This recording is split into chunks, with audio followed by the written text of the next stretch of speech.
don't know if the 19-year-old was targeted. So what we've done is there have been several people in the home. I alluded to that earlier. We're looking in the range of between 8 and 10 people inside of the home. Okay, it's a small square foot home, but that's what we're looking at. So we've got everybody together that we can, and we're investigating in terms of what happened, interviewing, and things of that nature. But we don't know if the 19-year-old was targeted. But I can tell you this, is that when I looked and viewed at the crime scene, and again, it's rough. The area that was specifically targeted, it's a crime scene. And that's the best way I can say. If I can paint a picture vividly, I want people to understand it and try to paint a picture that this is a child. A child lost their life, a baby girl. Earlier you saw the emotion from the family member, distraught and very hard to conceptualize if you aren't here. A lot of screaming, a lot of tears, a lot of wailing, and a lot of just confusion, almost shock. Now, here's where the rubber meets the road, as that somebody knows who did this. And again, I'm going to be very candid. This is uncharacteristic as a police department, but this is where we are. This is where we've been thrust. And I want to target an audience, a specific audience, our African-American men. There are good African-American men out here, and I know that. And they're working hard, go to work every day. And they're doing great work in the city of Indianapolis. And there are officers here, African-American and white officers, working in concert with one another. But somebody targeted this home. And we know who did that. You know who did that. And that's who I'm talking to. So I'm asking you, and I'm asking you very candidly, do what's right. That's all I ask. This is tough. This is a tough one. You mentioned how tough it is. Has this become sort of a frustrating event, just overall? You talked about this being the tipping point. Right. Of a lot of different things that have happened over the course of the past few months here in the city. Well, I think we say it all the time. We never deal with people. We interact with people, and I'm speaking from a law enforcement perspective. We interact with people. We meet them where they are. We never deal with people. This is a raw thing because this is a societal low-grade fever, I would say, of sadness and maybe hurt, and not knowing how to direct that hurt or frustration, and then it culminates into something like this. So I would ask, and I would ask people to really think about things quantitatively. There's a lot more good going on in the city of Indianapolis than there is evil, and there is bad. And we're focusing now on this because this is the reality that we've been thrust, right? So what we're saying as a police department is this is our occupation. And we've taken that oath. We understand it. We get debriefed. We unload our rucksack and we deal with it emotionally. We take those counseling moments and deal with that, offload that. But what we're saying is people in our community need to do the same. And if there's individuals that you know and that you have a relationship with that are dealing with issues and situations that they cannot process in a healthy way, then get them help. That's all we ask. That's all we ask, and that's all that the chief has asked. That's all that Deputy Chief Bailey has asked. That's all that these officers, these firefighters, these EMS professionals, victims assistants, homicide detectives, we have all been impacted by this tragedy, if that makes sense, including you. We all have. And I think that if you really look at that for what it is, the truth in that and the essence in that, then you will begin to understand where we must move as a community. The reason I'm candid and I'm saying our African-American men is because that is who is articulating a majority of this foolishness. And it is foolishness. I cannot tell you how saddened I am and how completely distraught in the sense that now I have to talk to you and kind of culminate and put this in a environment in which you can understand it orally. And I tell you, it's rough. It is extremely difficult because I'm looking at officers now, as I said, from all demographics who are emotionally spent, if that makes sense, drained from just this incident.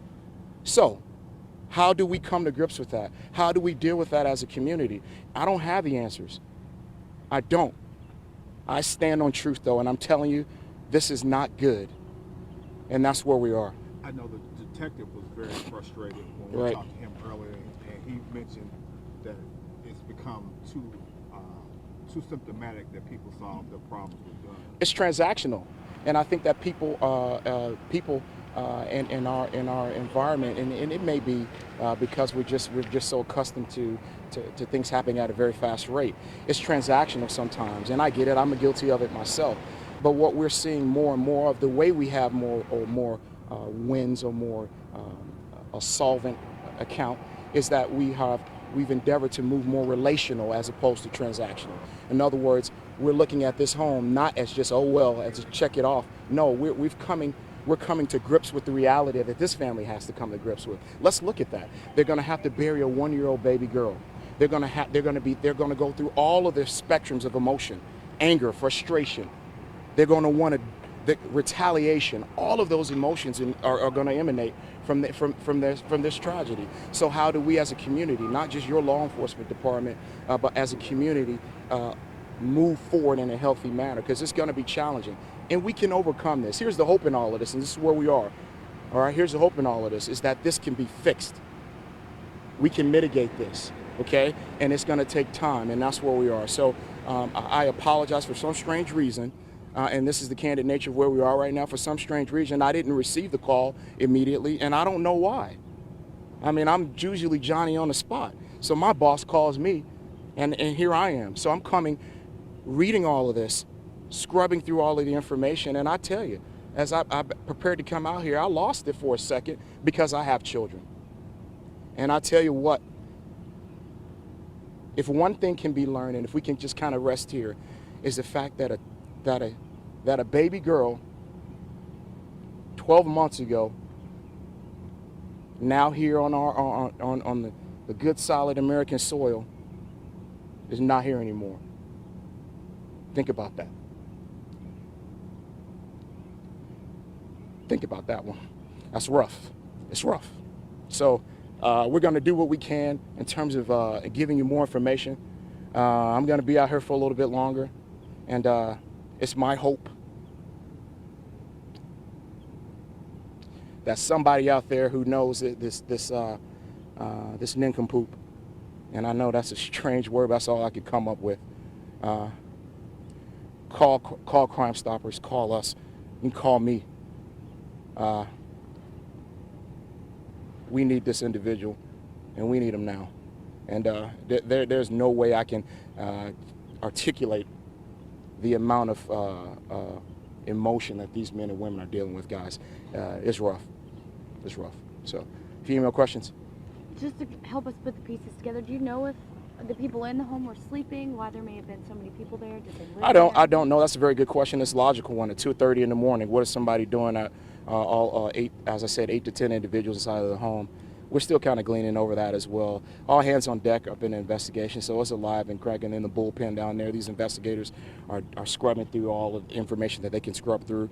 They're trying to basically put this together and rewind the tape, so to speak.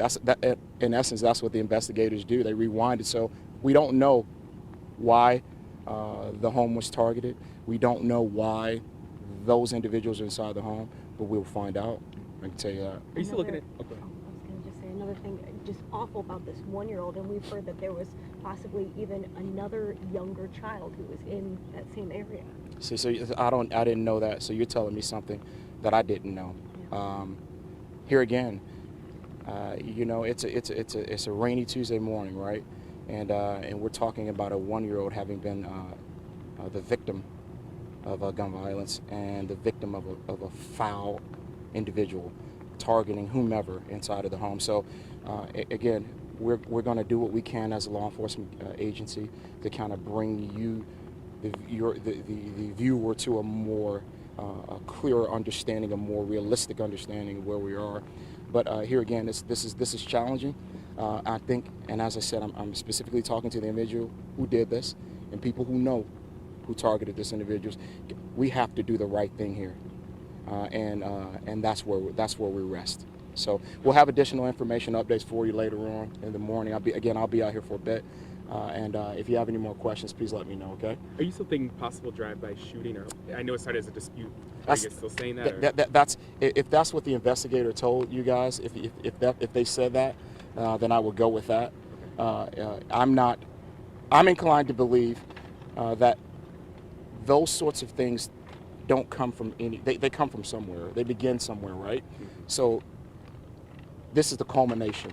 That started somewhere, so that's what we're trying to figure out why and how it started. Started as a disturbance, a disagreement. Well, and even earlier. It may have started earlier in the week. We don't know, so we're trying to figure that out as well. So, How about the age range of the people in the house? Were they all under 20? well, from what I understand, that's a good question as well. Very logical. From what I understand, that is 90% of where we're leaning.